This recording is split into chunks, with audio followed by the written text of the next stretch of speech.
Je vais vous présenter une méthode pour réviser les fractions au niveau CM1.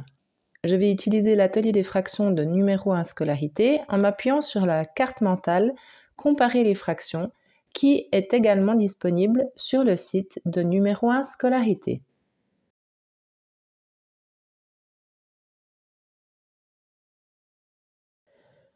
L'enseignant va observer si l'enfant a compris comment comparer les fractions. Petit rappel, si les fractions ont le même numérateur, plus le dénominateur est grand, plus la fraction est petite. Et si les fractions ont le même dénominateur, plus le numérateur est petit, plus la fraction est petite. Pour démontrer cela, l'enseignant peut montrer un exemple à son élève avec les disques de l'atelier des fractions. On peut observer 2 disques. Chaque disque est coupé en parts égales. Le premier en 2 parts égales. L'enseignant cache une part du disque et il reste la moitié du disque visible, donc 1/2 ou 1/2.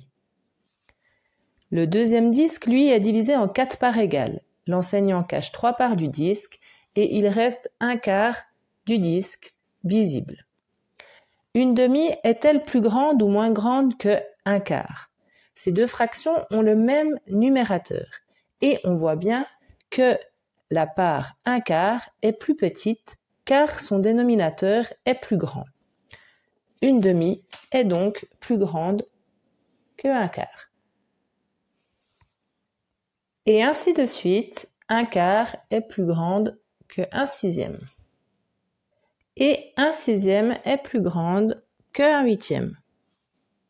C'est maintenant à l'élève de ranger les fractions de la plus grande à la plus petite.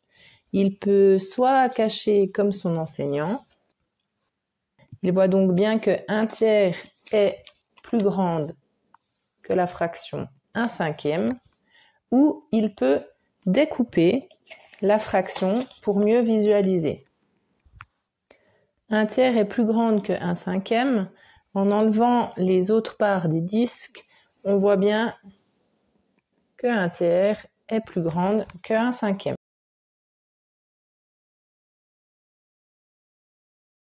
Dans un second temps, si l'enseignant voit que l'enfant n'arrive pas à bien comparer les fractions, il peut faire le même exercice avec lui, mais avec les cubes de fractions en couleur. Même principe, mais avec un autre matériel. Parfois, seulement représenter une notion mathématique avec un matériel différent permet à l'enfant de saisir la notion demandée. 1/3 est plus grande que 1/5. Nous pouvons également détacher les parties des cubes et nous voyons bien que 1/3 est plus grande que 1/5.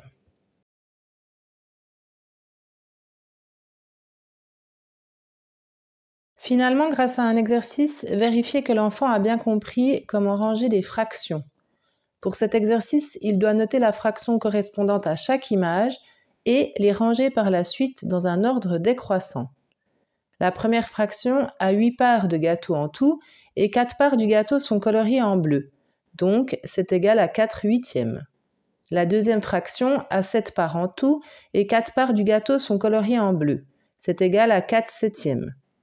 La dernière fraction a 6 parts de gâteau et 4 sont coloriées en bleu. C'est égal à 4/6. Les 3 fractions ont le même numérateur. 4/6 est donc plus grande que 4/7 et 4/7 est donc plus grande que 4/8.